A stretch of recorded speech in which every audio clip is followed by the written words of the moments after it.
El Filibusterismo, Kabanata 21, Mga Anyo ng Taga-Maynila. Ang dulaang Variedades ay ang ikaunang palabas na idaraos ng Samahang Operang Pranses ni Mr. Joy. Mag-iikapito't kalahati pa lamang ng gabi ay ubos na ang tiket. Nang mag-ikawalo na ng gabi ay may mangisang-isang tiket ang nabibili, ngunit ito ay itinatawad sa malaking halaga. Samantalang may isang Kastila na nagngangalang Camarón Cosido ang nararahuyo sa gayong kaguluhan. Nilapitan naman siya na katumbalikan niyang Ginoo. Ito ay si Tio Kiko. Sinabi ng nauna, utang raw sa mga praile ang pagkapuno ng dulaan. Mas lalo naman daw naging kaakit-akit ang palabas dahil sa pagbabawal sa panonood rito. Ang akala naman ng iba ay may itinuturo ang palabas sa mga manonood, kung kaya ito ay ipinagbabawal. Ang mamamayan ng Maynila ay nahati dahil sa nasabing palabas. Tutol rito ang mga praile, mga kababaihan na may asawa at kasintahan. Samantalang ang mga marino, kawani, pinuno ng hukbo, at maraming matataas na tao ay nagtanggol dito. Sa pagmamatsyag naman ni Camarón Cosido ay maraming napuna ang Ginoo. Isa rito ang kanyang narinig na ang palatandaan ay isang putok, ngunit ito ay hindi niya pinansin. Talasalitaan, idaraos, ipagditiwang, gaganapin, dulaan, aktingan, itinatawad, ibigay, mag-alok, nararahuyo, naaakit, katumbalikan, kaagapay, kasama sa panghabang buhay, kaakit-akit, kahali-halina, tutol, disang-ayon, labag, pagmamatsyag, pagbabantay, pagmamasin, napuna, napansin. Kabanata 22, Ang Palabas. Napuno ng tao ang lugar kung saan idinaraos ang dulaan. Huli na ng 15 minuto nang magsimula ang palabas, na naging dahilan ng di mapigilang pag-iingay ng mga manonood. Ang mga mag-aaral ng akademya ay nakaupo sa palkong katapat ng kinalalagyan ng mananayaw na si Pepay. Si Don Custodio naman ay ipinwesto rin malapit dito upang mapasang-ayon ang Ginoo. Nang hapon din ng araw ng palabas ay sumulat si Pepay kay Don Custodio at itinipan ito, kung kaya't hindi nito naiwasang hindi dumalo sa dulaan. Masaya ang mga manonood maliban sa binatang si Sagani, sapagkat nakita niya si Paulita na kasama si Juanito Pelaez. Sa pagpapatuloy ng palabas ay patuloy rin namang isinasali ni Tadeo sa wikang Kastila ang mga salitang Pranses. Ganon din si Pelaez sa kasamang si Paulita at tiyahin ng dalaga. Noon din ay sinang-ayunan ng paring si Padre Irene ang kahilingan ng mga estudyante na magtayo ng akademya. Subalit mapapasailalim pa ito sa isang korporasyon kung sakaling hindi gugustuhin ng mga Dominikong pari na makasama sa universidad ang nasabing akademya. Samantalang kasisimula pa lamang ng ikalawang bahagi ng palabas ay nagtayuan at lumabas na ang mga mag-aaral. Talasalitaan, idinaraos, ginaganap, dulaan, palabas, aktingan. Palko, itaas sa bahagi ng teatro o tanghalan. Ipinwesto, inilagay, inilugar. Tinipan, tinagpo, nakipagkita. Akademya, eskwelahan, paaralan. Sasailalim, dadaan sa proseso. Korporasyon, organisasyon, grupo ng mga negosyante. Kabanata 23. Isang bangkay. Nang magka-ikapito ng gabi, si Simon ay dumating sa lugar ng palatuntunan. Naroroong umalis at bumalik ng makalawang beses sa kanyang tahanan na may kasamang ibang tao. Naroroon ding binabantayan niya ang daan sa tabi ng kumbento ng Santa Clara at naroroong nakita niya nakausap ng mga mag-aaral si Camarón Cosido sa dulaan. Habang si Basilio ay tapat ang pagnanais na mapabuti ang kalagayan ng kanyang tagapag-ampon na si Kapitan Tiago. Subalit, labis ang pagtataka ng binata kung bakit sa tuwing bibisitahin ito sa ospital ay nadarat na niya ang kapitan na tulog, namumutla at naglalaway na animoy isang patay. Sa palagay niya ay binibigyan ito ng apyan, ngunit hindi niya malaman kung sino ito. Gayon tanging si Padre Irene at Simon lamang ang dumadalaw rito. Kinagabihan ay nagtungo si Simon sa tahanan ni Basilio upang ipaalam ang magaganap na himagsikan sa gabing iyon. Ninanais ni Simon na pangunahan niya ang isang pangkat ng manggigiba sa pinto ng kumbento kung saan naroroon ang dalagang si Maria Clara at makuha ito. Subalit, huli na ang lahat dahil sinasabing si Maria Clara ay namatay rin ng hapong iyon.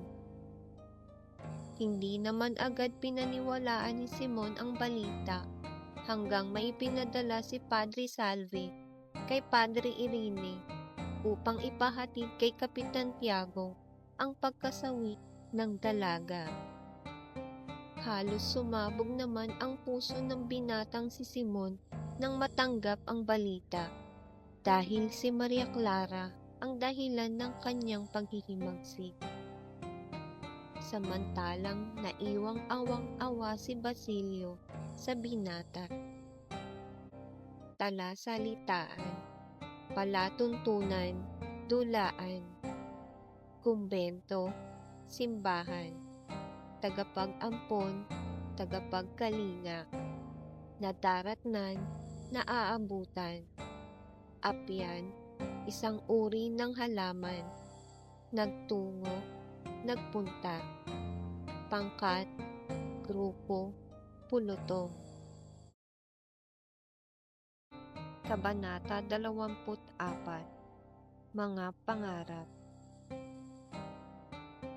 Si Sagani ay naglalakad patungo sa Malekon bago magtakip silim upang kitain ang kasintahang si Paulita. Umaasa ang binata na pag-uusapan nila ang mga naganap nung gabi ng dulaan. Sa kanyang paghihintay ay kanyang naalaala ang sari-saring tagpo ng kanilang masasayang sandali. Naalaala at naisumpa rin tuloy niya ang dulaan at ang kanyang karibal na si Juanito Pelae. Sari-sari ang mga pangyayari na sumagi sa isip ni Sagani at unti-unti na ring dumidilim ang paligid. Sa kanyang paglingon ay nakita niya ang papalapit na karwahe na lulan si Paulita, ang kaibigan nitong kasama noong gabi ng dulaan, at si Doña Victorina. Nilapitan ni Doña Victorina si Isagani upang alamin ang kinaroroonan ng nawawala nitong asawa. Hindi naman ito maituro ni Isagani dahil sa ito ay sa tahanan ng kanyang amain nagkukubli. Nang ang magkasintahan ay makapagsarilinan, si Paulita ang unang naglahad ng kanyang nararamdaman. Sinabi nito na hindi man lang daw siya pinansin ng binata sa kadahilanang sa mananayaw ito nakatitig. Imbis na si Isagani dapat ang manunumbat, ay siya pa ang kinakailangang magpaliwanag. Ani rin ni Paulita ay hindi siya, kundi si Doña Victorina ang umiibig kay Juanito Pelaez. Ang usapan ng magkasintahan ay napadako sa bayan ni Isagani. Ang binata ay umaasa na ang kanyang bayan ay uunlad. Inaasam din niya na ang bawat pook ng bayan ay magkaroon ng mga pagawaan, mga pantalan at ng tanggulang bansa. May pag-aalinlangan naman si Paulita sa mga pangarap na ito ng kasintahan. Pero para kay Isagani ay hindi mawawala ang kanyang pananalig tungkol rito. Aniya ay handa niyang isugal ang nag-iisang buhay para makamit lamang ang hinihinging karapatan ng kanyang bayan. Talasalitaan, patungo, papunta, magtakip silim, palubog ang araw. Tagpo, pangyayari, eksena. Karibal, katunggali, kaagaw. Lulan, nakasakay. Nagkukubli, nagtatago. Naglahad, nagsabi, nagpahayag. Manunumbat, manglait. Napadako, napunta, nalipad. Pantalan, daungan, pier. Kabanata 25. Tawanan at iyakan. Sa bulwagan ng Pansiteria, Macanista de Buen Gusto, ay nagtipon-tipon ang 14 na binata. Idaraos dito ang iminungkahing piging ng pari na si Padre Erine. Alang-alang sa kapasyahang ipinagkaloob ni Don Custodio para sa pagpapatayo ng Akademya ng Wikang Kastila. Naghahalong kasiyahan at iyakan ang nararamdaman ng mga binata. Nagbibiruan at nagtatawanan sila, ngunit ito ay pilit lamang. Sa kadahilanang labis nilang dinadamdam ang kapasyahang iginawad ni Don Custodio. Sinang-ayunan nga nito ang pagpapatayo ng akademya, subalit ipapasailalim naman ito sa isang korporasyon. At gagawin lamang tagapaningil ng mga ambagan at abuloy ang mga mag-aaral. Ang mga nakahain na ulam sa piging ay may pinatutungkulan. Ang pansit lang ay para kay Don Custodio. Kay Padre Erine ay ang lumpiang inchik. Sa mga praile ay ang tortang alimango. At ang pansit gisado naman ay sa pamahalaan at sa bayan. Nagkaroon ng mga palabas tulad ng talumpatian, kung kaya't may mga lumapit sa durungawan at nanood. Napansin ng mga mag-aaral ang isang binata na nagmamanman sa kanila. Kasama nito ang isang di kilalang lalaki na sumakay sa isang sasakyang naghihintay. Ang sasakyang ito ay kay Simon.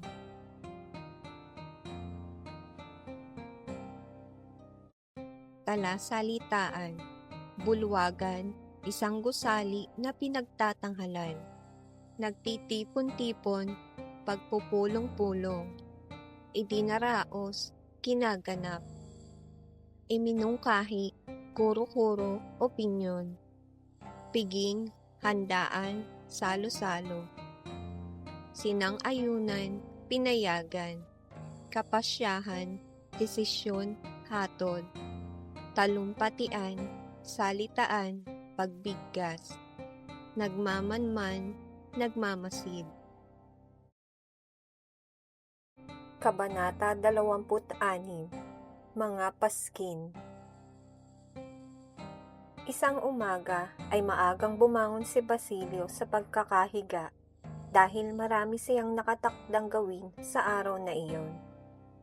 Tutungo siya sa pamantasan para sa kanyang lisensyura at dadalaw siya sa kanyang amain na may sakit at tutungo sa tahanan ni Makaraig upang dito ay manghiram ng pera para sa kanyang pagtatapos, sapagkat ang malaking bahagi ng kanyang naimpok ay naipangtubos niya kay Huli, at ang ibang bahagi nito ay naipambili niya ng isang maliit na dampa para sa maglolo.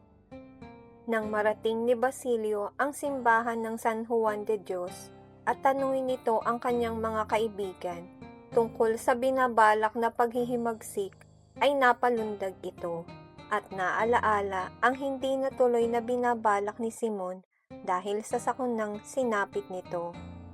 Napag-alaman din ni Basilio na maraming mag-aaral ang nasasangkot rito. Lumayo si Basilio sa mga nag-uusap.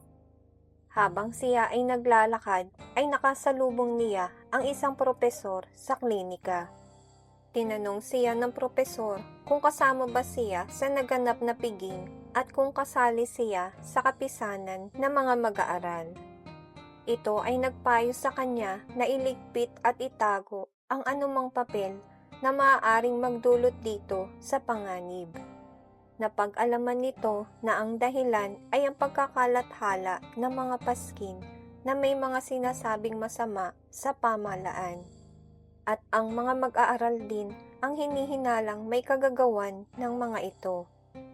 Nang sapitin ni Basilio ang pamantasan, ay nasaksihan niya na itinataboy ng mga gwardiya sibil ang mga mag-aaral na lumalabas sa nasabing paaralan.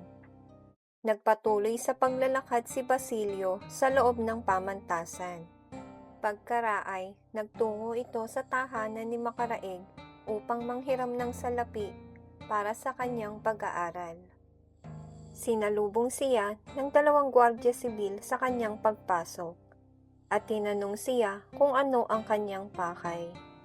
Nang malaman ng mga gwardiya sibil na siya si Basilio, ay agaran itong dinakip kasama si Makaraig.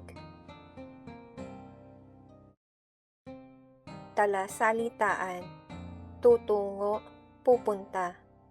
Pamantasan, universidad, institusyon, lisensyura, katibayan o sertipiko ng gayong pahintulot, mataas na edukasyon, naimpok, naipong salapi, pagdedeposito, dampa, kubo, bahay, paghihimagsik, paglaban, pag-aaklas, rebelyon, sakuna, kalamidad, kapinsalaan, nasasangkot, nasasama, nadadawit, kapisanan, samahan, grupo, dinakip, hinuli, inaresto. Kabanata 27, Ang Praile at ang Pilipino. Sa bulwagan ay kausap ni Isagani ang kanyang mga kaibigan, nang ito ay ipatawag ni Padre Fernandez. Nang ito ay pumasok sa silid, ay dinatnan niya ang pari na nakakunot noo at malungkot. Tumayo naman agad ito sa pagkakaupo nang makapasok si Isagani. Sinabi ng pari na naulinigan niya itong nagsasalita. Itinanong sa kanya ng pari kung kasama ba siya sa idinaos na hapunan.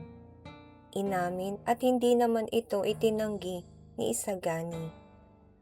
Hinangaan at pinuri ng praile si Isagani dahil sa pagkakaroon niya ng sariling panghulo. At sa lahat ng kanyang nakasalamuhang mag-aaral ay isa si Isagani sa mga nabibilang na estudyante na nakapagpapahayag ng tapat o harapan kung sila ay pinipintasan. Ayon kay Isagani ay hindi ito kasalanan ng mga mag-aaral, kundi ng mga gurong nagtuturo sa kanila ng pagbabalat kayong asal. Sinabi ni Padre Fernandez na malayang makapagsasabi ang binata ng walang pag-uusik. Sa halip ay itatanggi pa niya ito. Dahil sa tinurang ito ng pari ay napangiti si Isagani. Pinasalamatan niya ito at sinabing natatangi din ang pari. Sa kadahilanang ang kanilang naging pag-uusap ay hindi lamang tumutukoy sa kanilang mga sarili. Nagpasya silang ibahin ang kanilang usapan. Sinang-ayunan ni Padre Fernandez ang kaparaanan ng pakikipag-usap ni Isagani. Inihayag ni Padre Fernandez na kausapin siya bilang isang guro at hindi bilang praile. At kakausapin din naman niya ang binata bilang isang mag-aaral. Dahil dito ay tinanong siya ng pari kung ano ang nasa kanila ng mga mag-aaral na Pilipino. Nagulat si Isagani sa tanong ng praile, kaya naman pabigla din itong sumagot. Sinabi niya na ninanasa ng mga mag-aaral na magsitupad ang mga praile sa kanilang mga kautangan. Sinabi rin niya na tungkulin ng mga praile na gawing mabuti at magkaroon ang mga bata ng maayos na bayan. Tinangka muli ni Isagani na tanungin ng pari kung ginagampanan nga ba ng mga praile ang gayong tungkulin. Tumugon naman agad ang praile at sinabi na siya ay tumutupad, ngunit tinutulan naman ito ng binata. Ani ng binata ay maaari ngang tinutupad ni Padre Fernandez ang kanyang mga tungkulin, ngunit ang kalipunan ng mga praile ay hindi. Dagdag pa ng binata na nagkakaisa ang mga praile at ang pamahalaan para mapanatiling mangmang ang mga Pilipino. Ani pa ni Isagani ay kagagawa ng mga praile kung anuman ang mga Pilipino ngayon. Dama ni Padre Fernandez ang lahat ng hinaing at tugon ni Isagani. At sa mga pag-uusap na iyon ay noon lamang naranasan ng pari na talunin ng isang mag-aaral na Pilipino. Dahil sa kagipitan ay sinabi ni Padre Fernandez na ang pamahalaan ang taga-utos at sila ay taga-sunod lamang. At upang malusutan ng pari ang usapan, ay tinanong nito ang binata kung ano ang nais nitong gawin ng mga praile para sa kanila. Tumulong at huwag tumutol sa kanilang kalayaan, ang tugon ni Isagani. Sinabi ni Padre Fernandez na ang kahilingang ito ni Isagani ay katumbas ng kanilang pagpapatiwakal. Ilang sandali pang nagpatuloy ang kanilang pag-uusap, hanggang sa nangako si Padre Fernandez na makakarating sa kaparian ang mga sinabing ito ni Isagani. Talasalitaan, bulwagan, koridor, daan sa isang gusali, dinatnan, inabutan, naulinigan, narinig, napakinggan, idinaos, naganap, nangyari, panghulo, pagkaintindi, pagkaunawa, pinipintasan, pinupulaan, nilalait, pagbabalat kayo, pagkukunwari, pag-uusig, pagsisiyasat, ginagampanan, tinutupad, ginagawa, mangmang, walang alam, pagpapatiwakal, pagpapakamatay. Kabanata 28, Pagkatakot. Nalathala ang nagkatotoong hula ni Bensaib sa pampublikong pahayagang El Grito na mapapabilang ang pag-aaral sa kapuluan ng Pilipinas. Ang balitang pagkuha sa mga paskin sa mga pintuan ng pamantasan ay labis na ikinatakot ng mga inchik at maging ng general. Gayon din ang mga praile na madalas nagtutungo sa tindahan ni Quiroga ay hindi rin nagsipunta. Sinawing palad naman si Quiroga dahil sa napataong natanggap niya ang kanyang bagong bahay. Nagtungo ito sa tahanan ni Simon sa pag-aakalang iyon na ang takdang oras para gamitin ang mga armas na ipinatago nito sa kanyang bodega. Ngunit hindi nais makipagkita ni Simon sa kahit kanino man. Sunod naman nitong tinungo ang bahay ni Don Custodio upang itanong kung dapat ba niyang balutihan ang kanyang tindahan. Subalit tulad ni Simon ay ayaw din nitong makipagkita sa kahit na kanino. Napagdesisyonan na lamang nito na tumuloy sa bahay ni Benside upang rito ay makibalita. Dinatnan niya si Benside na nakabaluti mula ulo hanggang paa at may 2 revolver na nakapatong sa papel bilang pabigat. Nagmamadali naman itong umuwi, humiga at nagdahilang may sakit. Patuloy ang pagkalat ng balita na magtutulong-tulong ang mga mag-aaral at mga tulisan. Kumalat din ang mga usapan na nagtungo ang mga mag-aaral sa Malacañang upang ipahayag ang kanilang pagkamakakastila. Ipinarating ni Padre Irene kay Kapitan Tiago na may ilang naguudyok sa general na barilin ang ilang kabataan upang mabigyan ng aral ang mga binata. Ang pagkadakip kay Basilio at ang pagkahalughog sa mga aklat at papel nito ay naging dahilan ng lalong pagkalubha ni Kapitan Tiago. Dahil sa maling akala ay samot-saring patayan ang nangyari. Sinasabing marami ang pinaghihinalaan at pinagkamalan. Nagkaroon ng mga usapin kung sino ang may kagagawan ng pagkalat ng mga paskin. Tinukoy ng platero na si Padre Salve ang may kagagawan nito. At para naman sa iba ay si Quiroga ang tunay na may gawa. Kinabukasan, sa paglalakad ni Benside sa Luneta, ay may natagpuan ito isang bangkay ng babae. Talasalitaan, nalathala, nabalita, paskin, sulat na tumutuligsa sa pamahalaan, praile, pari, armas, sandata, gamit sa pakikipagdigma, bodega, lugar na imbakan, baluti, saklob, balot, revolver, uri ng baril, nagpalubha, nagpalala, samut-sari, iba-iba, labis-labis. Kabanata 29. Ang huling patiukol kay Kapitan Tiago. Isang maringal na libing ang idinaos para kay Kapitan Tiago. May ilang pari ang nagtungo sa kanyang burol dahil sa ito ay hindi nakapagkumpisal bago ito pumanaw. Ipinagtanggol naman ito ng paring si Padre Irene. Ayon sa pari, ang ginagawang paghihigpit ay para lamang sa mga hindi nagbabayad. Siya ang inatasan mamahala sa lahat ng tagubilin ng yumaang si Kapitan Tiago.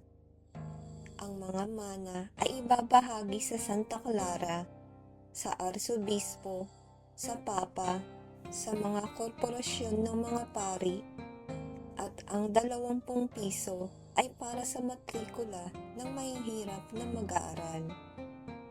Samantalang ang 25 piso na para sana kay Basilio ay napunta lamang sa bulsa ni Padre Irene. Kinabukasan, sa tahanan ni Kapitan Tiago ay tampok ang nangyaring himala. Ayon sa mga mongha ng Santa Clara ay nagpakita di umano si Kapitan Tiago nung ito ay kasalukuyang naghihingalo. Sa dako ng libing ay may 3 pari ang lumapit at lahat ng magagawang palatuntunan ay ginawa. Habang ang donyang kalaban ni Kapitan Tiago sa paghahandog sa simbahan na si Doña Patricinyong ay naghahangad na mamatay na rin ito upang malaluan ang libing ng yumaong si Kapitan Tiago.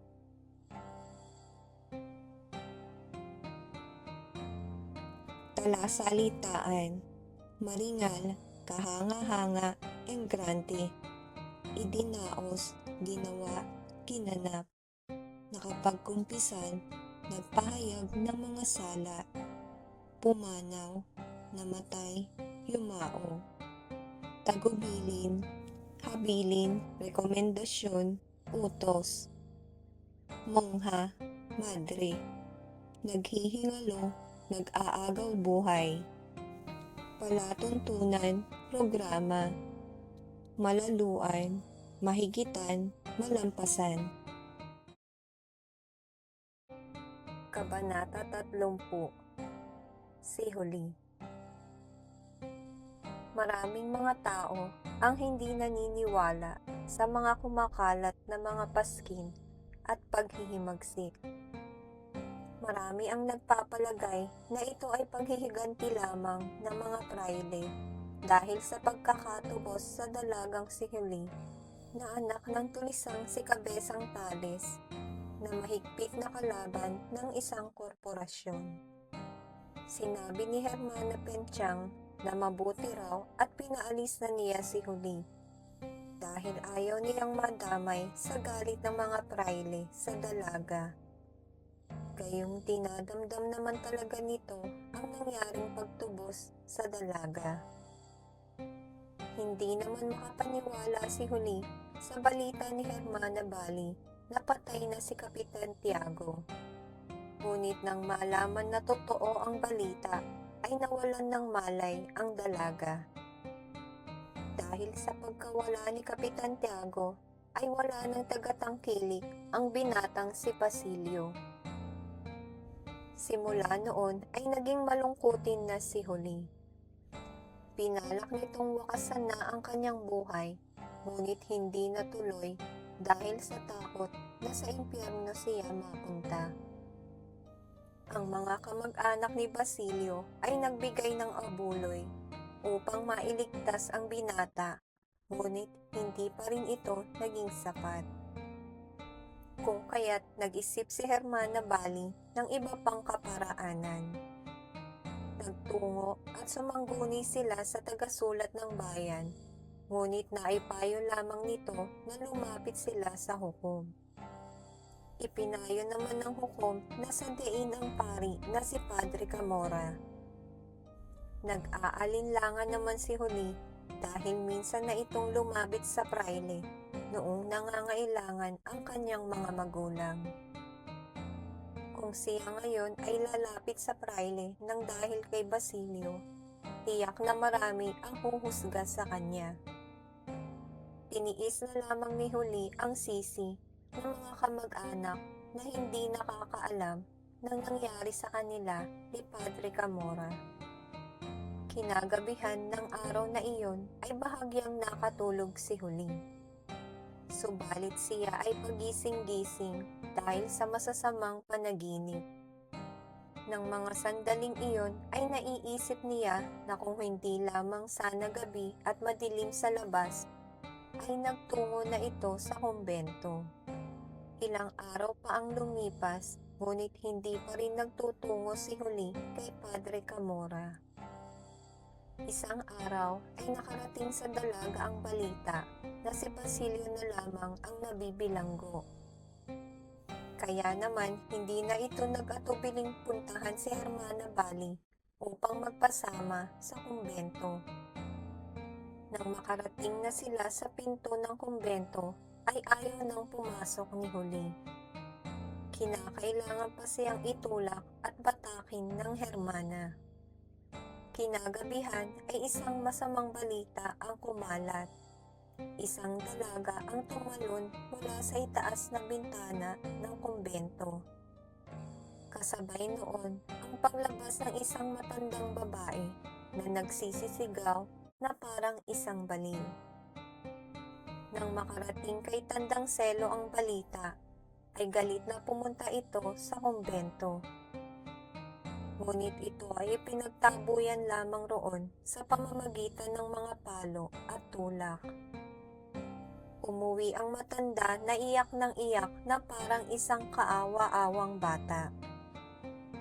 Kinabukasan ay naglaho si Tandang Selo, bit-bit ang kanyang gamit sa pangangaso.